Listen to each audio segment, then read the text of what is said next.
Así que, hermanos, en esta noche prestemos atención a la palabra del Señor. A su nombre, a su nombre, denle palmas al Señor.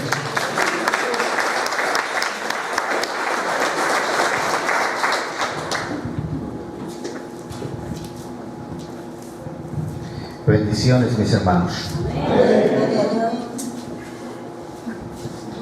Hay algo que siempre acostumbro decir cada vez que me presento, y es que porque toda la gloria, la honra, la alabanza, la magnificencia sean dadas al alto y sublime Dios. Mi corazón ama al único Dios verdadero y justo. Quiero que reciban un saludo fuerte de la Iglesia de México. Dios nos ha ubicado en Ciudad Juárez, Chihuahua, una de las fronteras muy bonitas, muy preciosas, pero también muy violentas. Predicar el Evangelio en Ciudad Juárez no es fácil. Nos enfrentamos con varios enemigos de índole espiritual, de índole material también. Pero sobre todas las cosas, Dios nos ha guardado y nos seguirá guardando.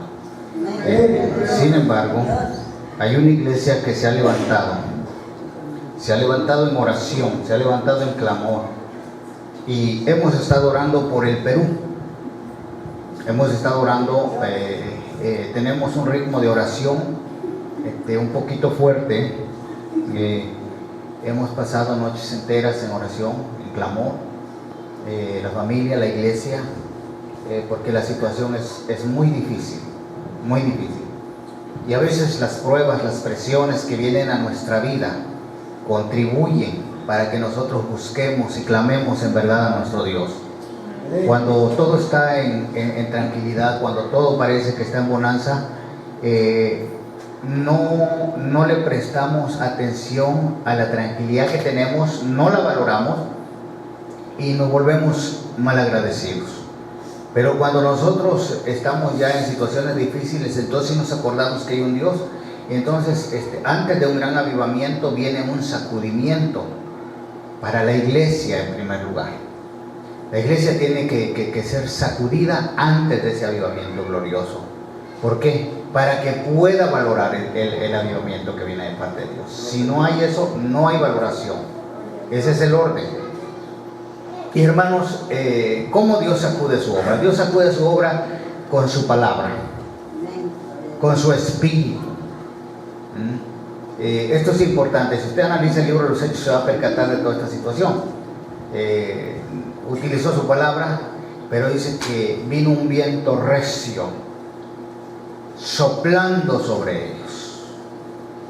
Entonces van a venir situaciones difíciles, pero no reniegue, alabe a Dios, glorifique a Dios, y sobre todo porque Dios tiene buenos planes para con la iglesia del Perú. La iglesia del Perú va a ser levantada de una forma gloriosa, y siempre y cuando esta iglesia pague ese precio. El precio es clamor.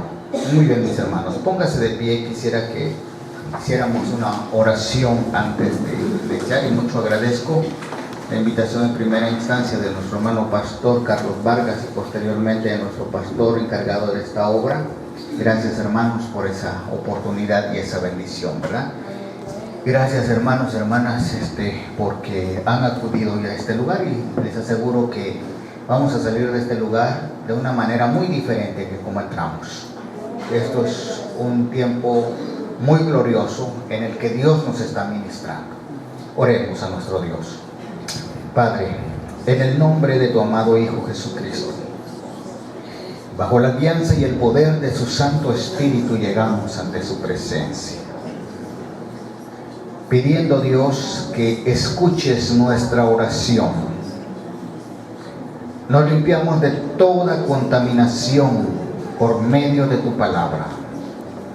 Sujetamos todo principado y potestad, toda influencia y toda obra del enemigo que intente destruir, Dios, este ambiente glorioso.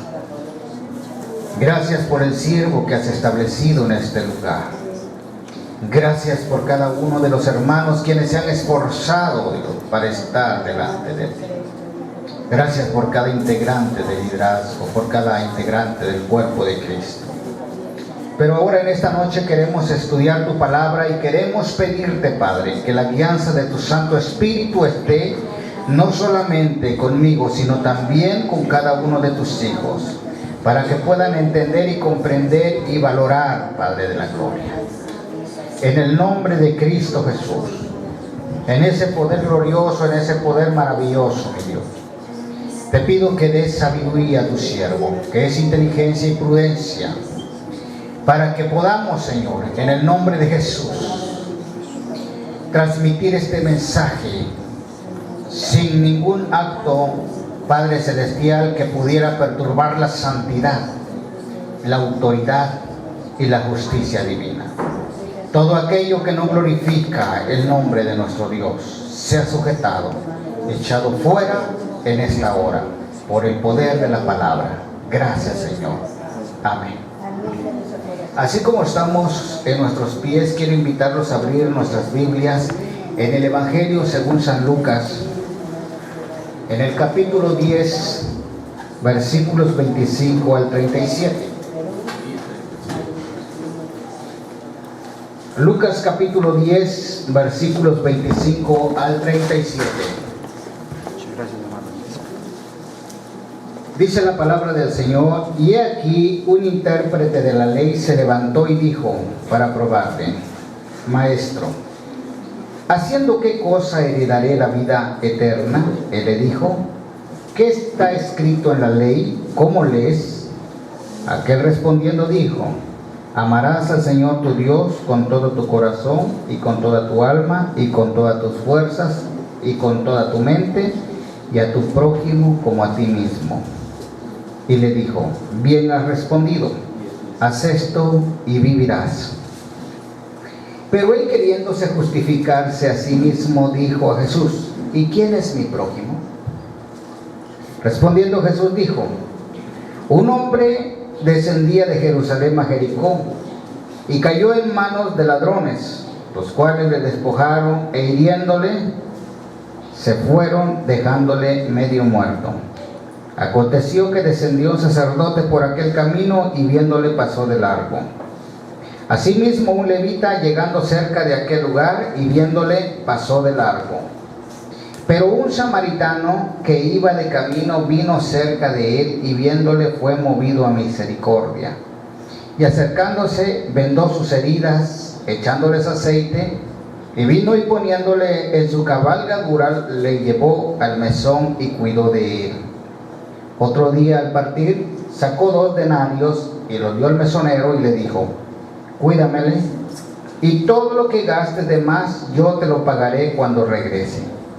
¿Quién pues de estos 3 te parece que fue el prójimo del que cayó en manos de los ladrones? Él dijo: el que usó de misericordia con él. Entonces Jesús le dijo: ve y haz tú lo mismo. El Señor añada bendición a su santa palabra leída. Puede tomar su lugar.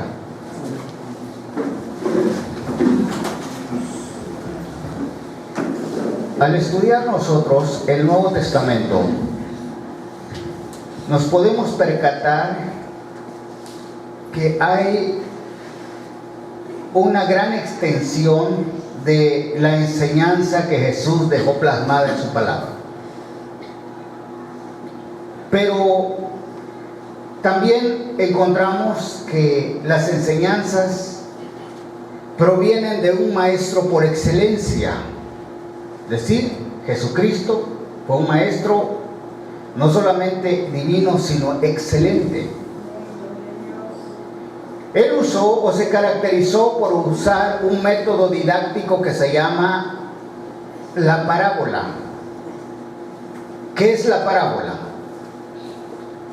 La parábola es un método que fue muy usado por los judíos de los tiempos de Jesús y era parte de la didáctica que usaban para plasmar las grandes lecciones o verdades de la ley en las vidas de los oyentes.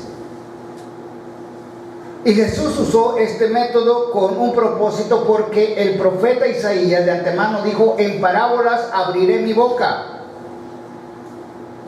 para que los que oigan no entiendan y para que los que vean sean cegados y no se conviertan y se salven. Parece a veces algo contradictorio la venida de Jesús, pero para ese fin fue dada la parábola.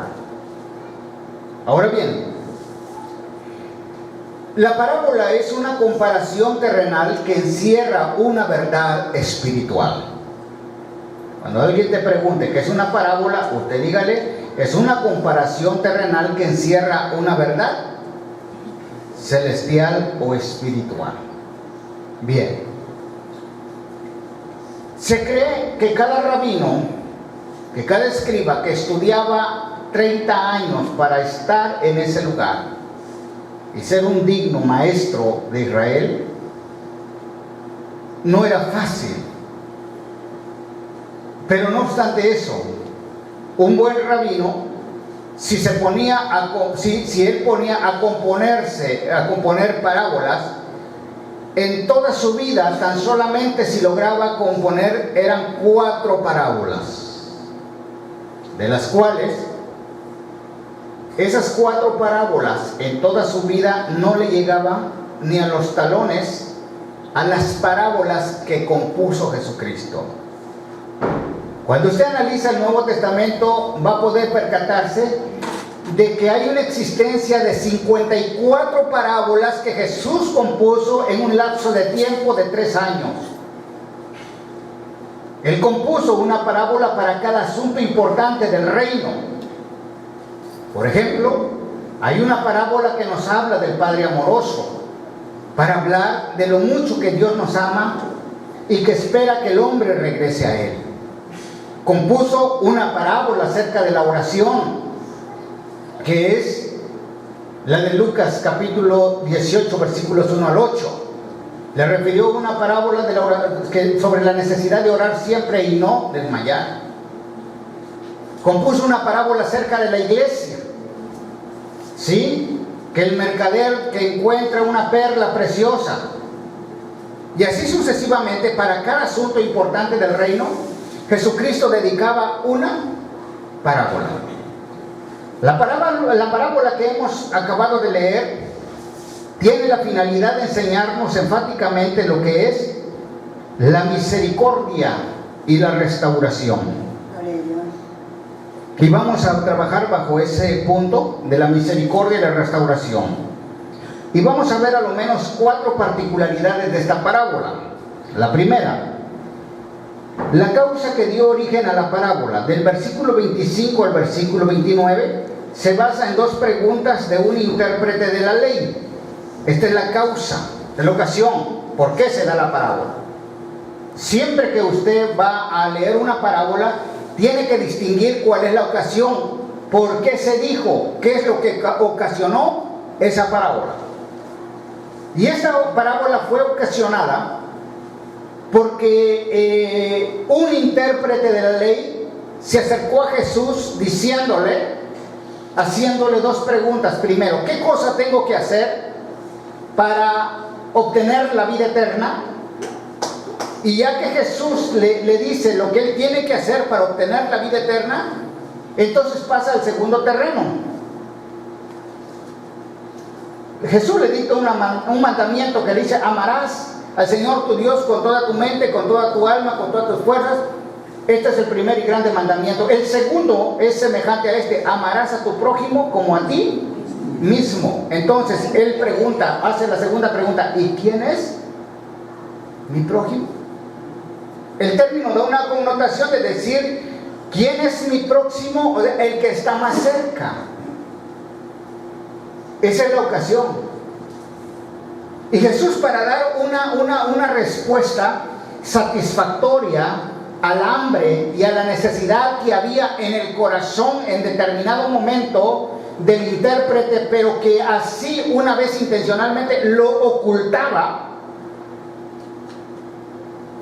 Jesús no solamente beneficia al intérprete, sino que beneficia a todos sus oyentes de ese entonces y nos beneficia también a nosotros. La ocasión, todo lo que Jesús hace tiene que ver con un beneficio para el hombre, aunque a veces el proceso no es muy agradable. Entonces, aquí hay dos cosas. ¿Qué tengo que hacer para heredar la vida eterna? Muchas personas aún en este tiempo siguen con esa misma interrogante. ¿Qué tengo que hacer para alcanzar la salvación? ¿Qué tengo que hacer para heredar la vida eterna? Y entonces el hombre da una serie de explicaciones. Mira, lo que tienes que hacer primero es tantas obras al día. Muchas religiones y sectas están fundadas en hacer buenas obras con la finalidad de encontrar la salvación. Gloria a Dios. Y eso ha sido plasmado en la mente de muchos cristianos, que tengo que hacer buenas obras para alcanzar la vida eterna o para alcanzar la salvación. La verdad es esta. El profeta Isaías dice: porque nuestras justicias son como trapos de inmundicia delante de Dios. Si nuestras obras son catalogadas por Dios como trapos de inmundicia, ¿cómo serán catalogadas las peores?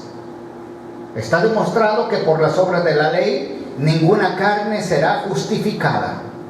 Por lo tanto, nosotros hacemos buenas obras no con la finalidad de alcanzar la salvación o la vida eterna. Hacemos las buenas obras porque ya hemos sido salvados, porque ya se nos dio la vida eterna, y en agradecimiento, en evidencia, nosotros damos ese buen fruto, como dijo Juan el Bautista: hacer pues frutos dignos de arrepentimiento, que muestren que verdaderamente Gloria a Dios. tú eres una persona que ha cambiado. Tiene que cambiar. Hay una transformación total en la vida del ser humano cuando entrega su vida a Cristo. Cambia su manera de hablar. ¿Por qué ya no hablas como los demás? Si usted habla como los demás, significa que usted no es salvo. Pero si usted habla de manera diferente, quiere decir que verdaderamente Dios ha hecho una obra gloriosa en su vida. Usted viste de manera diferente. Usted se comporta de manera diferente. Usted cuando va a trabajar ya no mata el tiempo, sino que es responsable y desquita su sueldo que le están pagando. Usted se comporta como un verdadero padre, como un verdadero esposo. Usted se comporta como una verdadera esposa, como un verdadero hijo o hija. Porque el cambio se ha efectuado no solamente de forma, sino de fondo. Amén, gloria a Dios. Eso es lo que nosotros necesitamos entender y comprender. El cristianismo no es una religión más. Cristianismo, bíblicamente, es una nueva cultura cuyos principios son celestiales. El cristianismo lleva el evangelio cuya naturaleza no es compatible con la naturaleza mundanal. El evangelio trae un sistema muy diferente, un estilo elevado de vida que no encaja en este mundo perverso. Por eso dice: estamos en el mundo, pero no somos del mundo.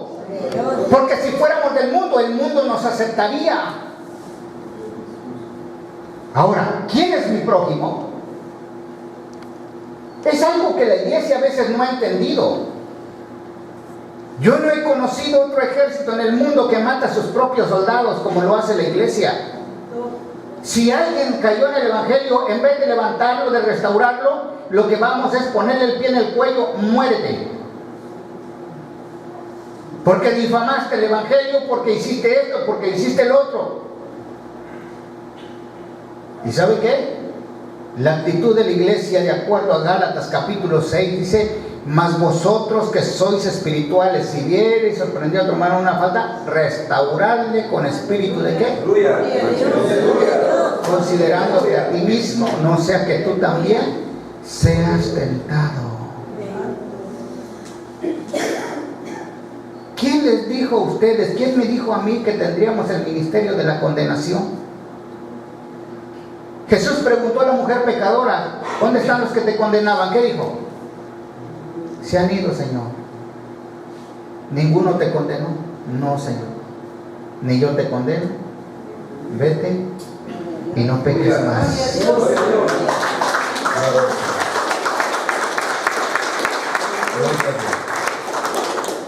Presentación de la parábola, versículos 30 al 35. Aquí nosotros podemos encontrar una lista de personajes quienes figuran dentro de la parábola.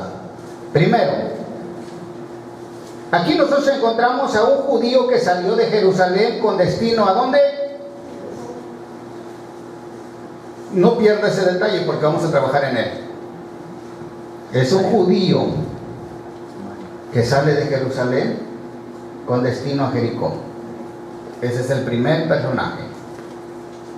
Yo no voy a tardar mucho en la exposición en esta ocasión porque quiero ministrar a la iglesia en el nombre del Señor. El segundo personaje, los ladrones que robaron e hirieron al judío. El tercer personaje, el sacerdote judío que pasó de largo.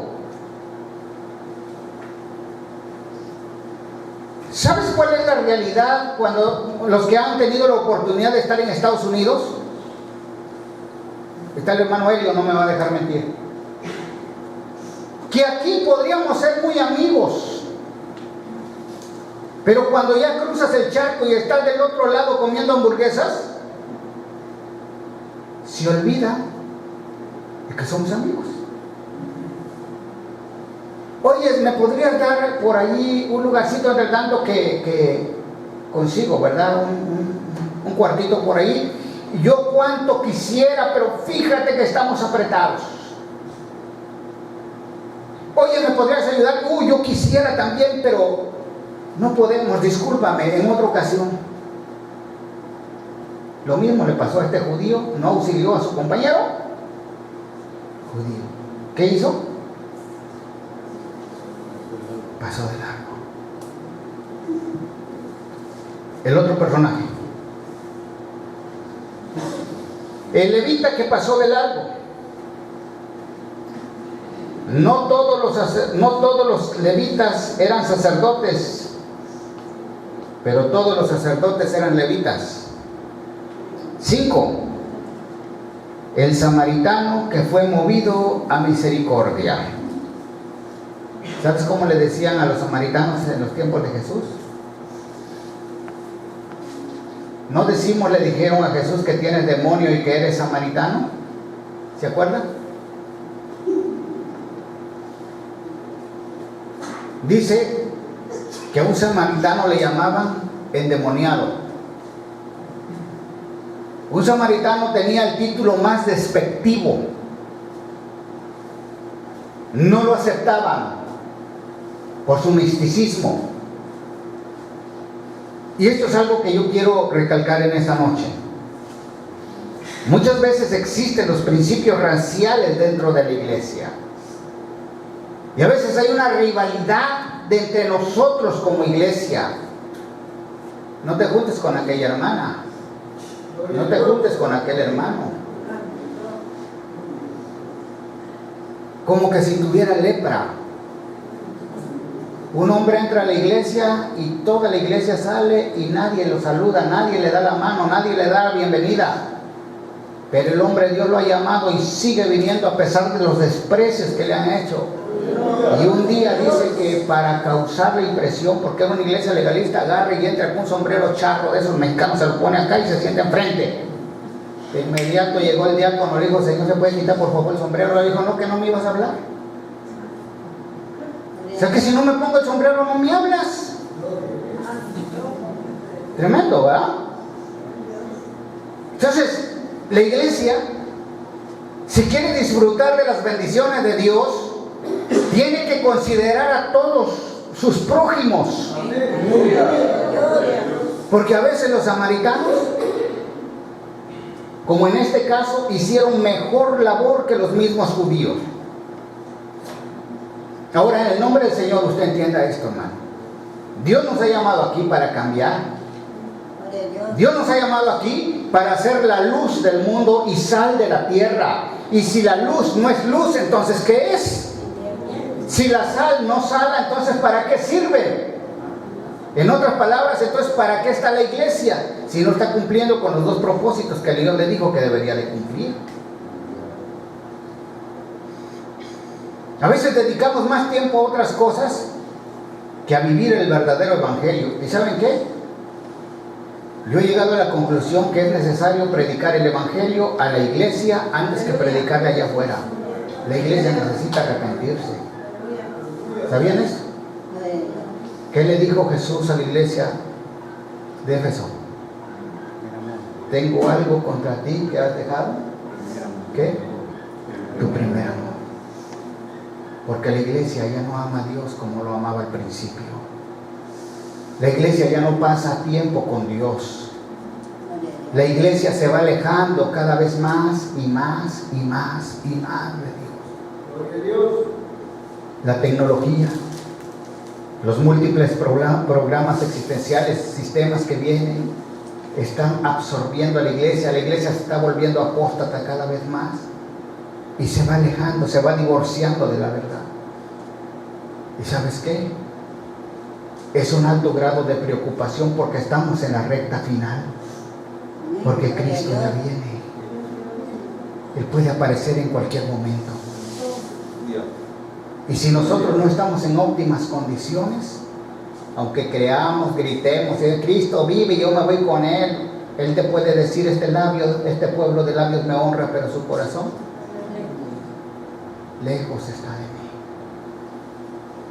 Es una realidad que nosotros debemos de corregir. Vamos a pasar a la particularidad de la aplicación de la parábola.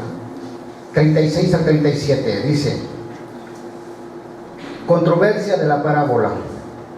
¿Cómo un samaritano reprobado por la ley pudo dar una lección importante de misericordia divina a los grandes conocedores de la ley? Note bien esto. ¿Cómo es posible?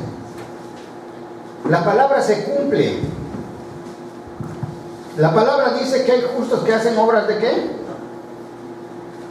De injustos. E injustos que hacen obras de justos. Yo quiero decirles esto en el nombre del Señor. Jesús le dijo a los fariseos: si vuestras justicias no fueran mayores que las de los fariseos, no entraríais en el reino de los cielos. Hay una tristeza grande en el corazón de Dios. Hace muchos años, cuando yo comencé el ministerio, llevo alrededor de 30 años sirviéndole al Señor, y fue como en el año 94. La iglesia donde yo estaba ministrando me daba una ofrenda de $1 semanal, que eran 18 pesos en aquel entonces, para nosotros los mexicanos. Fue una situación bastante triste y bastante deplorable, mis hermanos. Pasamos hambre, pasamos una situación difícil. Pero yo servía al Señor con todo mi corazón, lo amaba, predicaba y todo. Y vivíamos cerca, la iglesia estaba cerca de una cárcel, de una prisión. Y entonces ahí todos los domingos se subía alguien, lo supe después.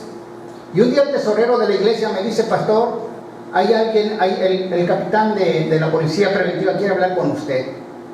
¿Está bien? Dije: ¿y ahora qué hice?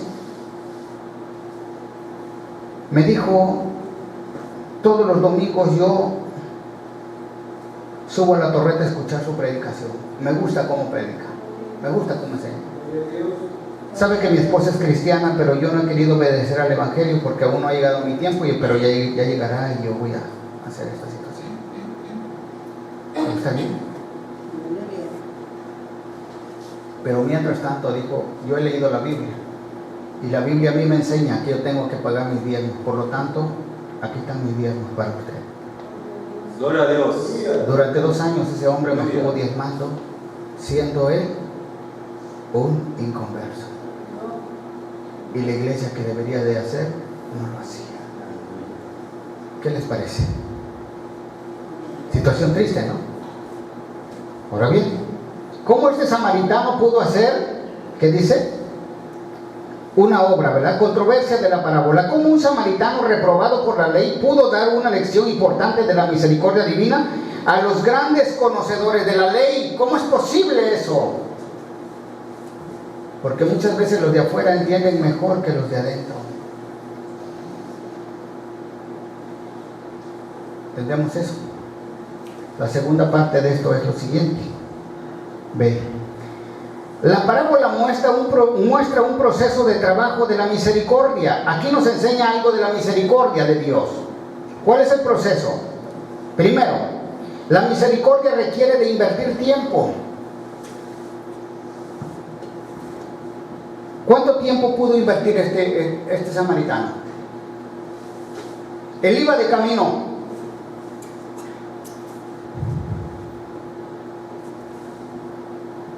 Se desvió, lo vio tirado. No sé cuánto tiempo invirtió, hace 1 o 2 o 3 horas.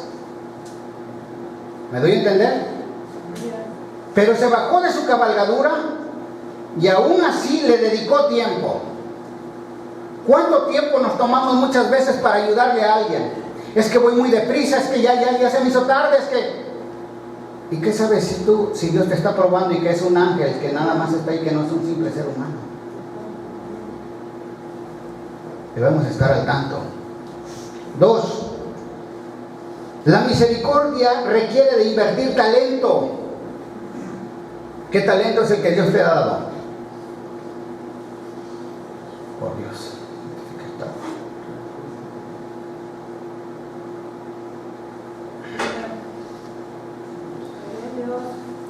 La misericordia requiere de invertir talento. ¿Qué talento Dios te ha dado? ¿Y cómo lo usas en la obra? ¿Sabes cuál era el talento de él? Él era médico. Tenía conocimiento de medicina. ¿Y sabes qué pasó? Él invirtió su talento. Porque los talentos fueron dados por Dios para el servicio de la obra de Dios.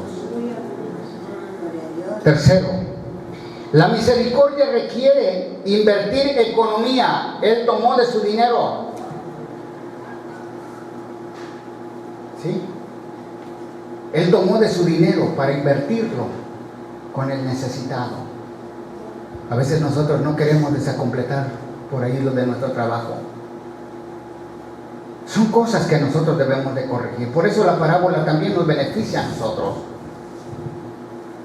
La economía que Dios nos ha dado en realidad no es de nosotros. Nosotros somos administradores de los bienes de Dios. Tenemos que aprender a administrar los bienes de Dios para el servicio de su obra. 4.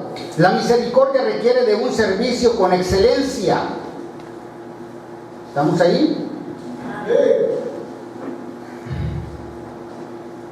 La misericordia requiere de un servicio con excelencia. Cuando Dios te manda a hacer algo, hazlo con excelencia. Si no, mejor no hagas nada. Si lo mandaron a barrer el templo, bárrelo bien. Sacude los instrumentos, limpie los vidrios, esfuércese. Hay una manchita en la pared, hay que quitarla. En lo poco eres fiel, en lo mucho Dios te pondrá. ¿Entendemos eso? Muy bien. 5. La misericordia requiere de un verdadero amor. ¿Cómo? Este hombre subió al samaritano a su caballo, él se fue caminando, lo jaló y lo llevó hasta el mesón. Él hizo su trabajo con excelencia. Tenemos que esforzarnos a hacer nuestro trabajo con excelencia, pero también sentir un verdadero amor. ¿Cuánto amor tiene usted por la humanidad? Hay gente que está muriendo, que se está yendo al infierno. Cada 3 segundos alguien se está suicidando, aparte de los que están matando. Yo estaba leyendo, me mandaron algo así, no sé, ustedes también lo saben, acerca del coronavirus. Y me dijeron que los chinos estaban ya comenzando a pedir los permisos necesarios para darle muerte a 20,000 chinos que están infectados. ¿Dónde se van a ir esas almas? Situación terrible, hermanos. Tenemos que llenarnos de amor. Pasamos mucho tiempo en tantas cosas, en las redes sociales, en la televisión, en los estudios, todo. ¿Y cuánto tiempo nosotros invertimos para buscar a nuestro Dios y orar en favor de la humanidad que cada día se pierde? Este es un llamado de atención que Dios está dando a todas las iglesias, no solamente es a usted. Dios tiene ese mensaje porque es necesario que nosotros volvamos a Dios. Es necesario que despertemos de nuestro letargo sueño. Es necesario que nosotros comencemos a hacer las cosas como deben ser, para la gloria y para la honra de nuestro Gloria a Dios. Dios. Importante situación. La parábola muestra que el proceso de la misericordia es el requisito fundamental para ser justificados por Dios. Si no aprendemos a ser hombres y mujeres de misericordia, no podemos nosotros obtener el beneficio de la justificación. Tenemos que ser justificados, mis hermanos, mediante la misericordia. Y quiero seguir aquí con esto. Dice: la parábola muestra que la acción misericordiosa del samaritano es un digno ejemplo de imitar. Si usted quiere imitar a alguien, aquí está el samaritano. A veces el cantante de la iglesia imita al mundo. Nosotros la iglesia imitamos al mundo. El mundo tiene un diseño y a veces nosotros importamos lo del mundo a la iglesia. ¿Estamos ahí? Miren, mis hermanos, la parábola muestra que la acción misericordiosa del samaritano es un digno ejemplo de imitar. Ahora bien, 4. Lecciones que proporciona la parábola, ¿cuáles son? Cuando el hombre se sale de la cobertura de Dios, o sea, Jerusalén, y se va al mundo, Jericó, su vida corre peligro. Si usted dice: yo me voy de la iglesia porque este lugar ya no es para mí, me parece muy severo el proceso, yo ya no. Usted está saliendo de Jerusalén, como aquel judío salió de Jerusalén, ¿sí? Con la finalidad de irse al mundo, que es Jericó. ¿Sabes por qué todavía estás con vida y por qué Dios te ama? Porque Él te ha guardado y no te ha pasado nada. Pero el día que se te ocurra irte para el mundo, caerás en las manos de los ladrones. Por eso tú tienes que perseverar en las cosas de Dios. Amén. Que la restauración del hombre solo se da en la plenitud de la misericordia de Dios. Que la restauración del hombre solo se da en la plenitud ¿de qué? De la misericordia divina. C. Que la misericordia es el requerimiento esencial que Dios demanda de sus siervos para que el servicio se haga con excelencia. Si una obra que estamos haciendo, si las cosas las estamos haciendo en la ausencia de la misericordia, hermano, hermana, te digo una cosa, no va a servir de nada. Lo que Jesucristo hizo en la cruz del Calvario lo hizo como un acto de misericordia, porque te amó y porque te quiso restaurar. Amén. Este sacudimiento es esencial para que venga ese avivamiento. Amén. Pastor Carlos, vamos a ponernos de pie.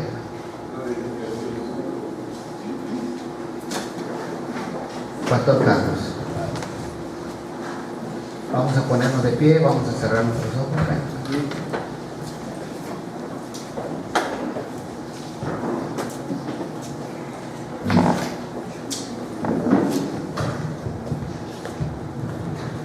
Gloria a Dios. Hermanos, vamos a orar. Muy importante, hermanos, escuchar la palabra que la misericordia es tan grande. Cuántas heridas nos ha causado. Ahí estaba algo que estaba una persona enferma por los diferentes caracteres, por nuestro comportamiento y sabemos, hermanos, que a dónde recurrimos a veces cuando uno está enfermo, ¿no? Del cuerpo físico, vamos al médico, pero para el alma no hay, solamente es Dios a través del perdón.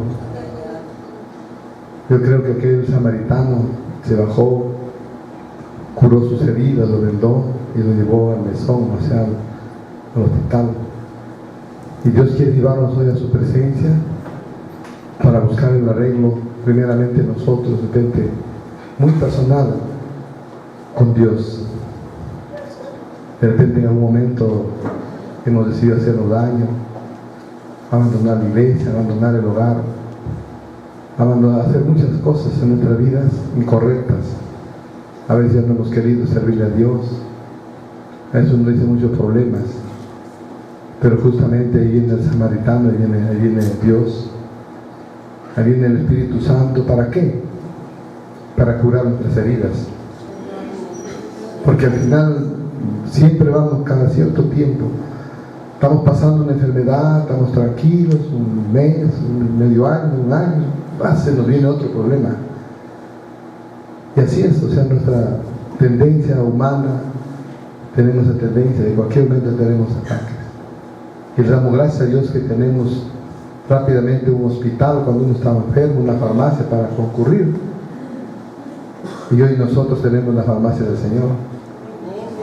Amén, hermano. A ponernos a cuentas con Dios es importante. Y vamos a orar para que usted siga alguna cosa ahí con la familia, ¿no? Con los hermanos. Ayuda a orar, hermano. Mi hermano está demasiado grave. Mi esposo también demasiado grave. Ya, hermano, vamos orando. Si estamos, me recuerdo de la familia, si estamos orando, vamos a orar, hermanos, ahora. Padre, en el nombre de Jesús, te damos gracias, Señor Todopoderoso.